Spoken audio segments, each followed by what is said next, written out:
Today I want to talk about empowering children with disability through education. First, let us understand the definition of persons with disability. Rights for Persons with Disability Act 2016 defines persons with disability as a person with long-term physical, mental, intellectual and sensory impairment which in interaction with barriers hinders his full and effective participation in society equally with others. I want to further define the term barrier, which I highlighted in the earlier definition. According to Rights for Persons with Disability Act 2016, barrier means any factor including communicational, environmental, attitudinal or structural factors which hampers full and effective participation of persons with disability in the society. What can parents do when they know that the child is born with an impairment or realize the impairment 2-3 years after the child is born? First step is early intervention. What is early intervention? 0 to 6 years of age is the most crucial phase where the brain of the child is developing. So, to prevent or reduce the impact of any impairment, early intervention facilities should be utilized at the earliest. These services have multisensorial stimulation approach.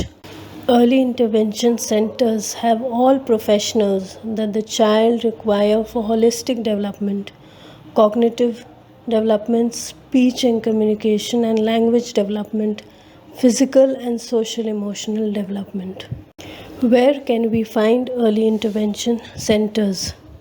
NGOs provide early intervention facilities. Private centers are also available, and recently government has also opened up 32 early intervention centers all across India.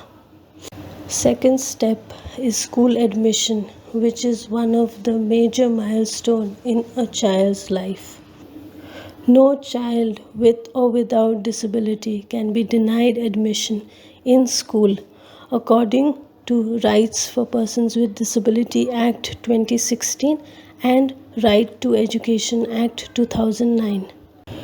Even after the act in place, parents struggle with children's school admission and retaining them. I want to share that no government school can deny admission of children with disability, and private schools are also supposed to have children in their school. Have you ever thought why school admission and retaining children with disability in school is tough? It is because of the barriers that exist in our society. I will talk to you about 2 barriers in detail.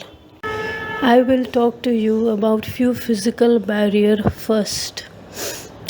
The roads are not well constructed and a child using wheelchair can't use the road to reach the school.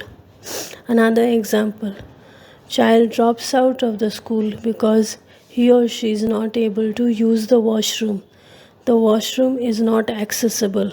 There are stairs in front of the washroom or the doors of the washroom is narrow and the child using wheelchair can't enter the washroom. If ramps were made and doors were made wider, the child would not have to drop out of the school. One more example. The child's class is in 2nd or the 3rd floor. There is no lift in the school. If the child's class was shifted to the ground floor, the child could have studied. Now I will talk about attitude barrier. We do not want to make such small physical changes in the school. Our attitude can be, why make such changes for a handful of children? But we don't realize that these changes might be helpful for other children too. Another example of an attitude barrier can be, I can't teach these children. I don't know how to teach them. We stop making effort to enhance our own skills. Small changes in the way we teach, like using multisensorial approach, which is teaching children where all their senses are active: visual, auditory, kinesthetic, and tactile. If we use this approach, all the children will benefit because each child have their own learning style. Lastly, what can we do to ensure education and empowerment of children with disability?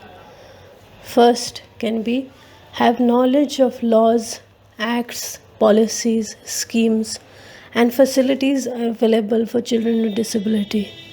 Second, equip with this knowledge.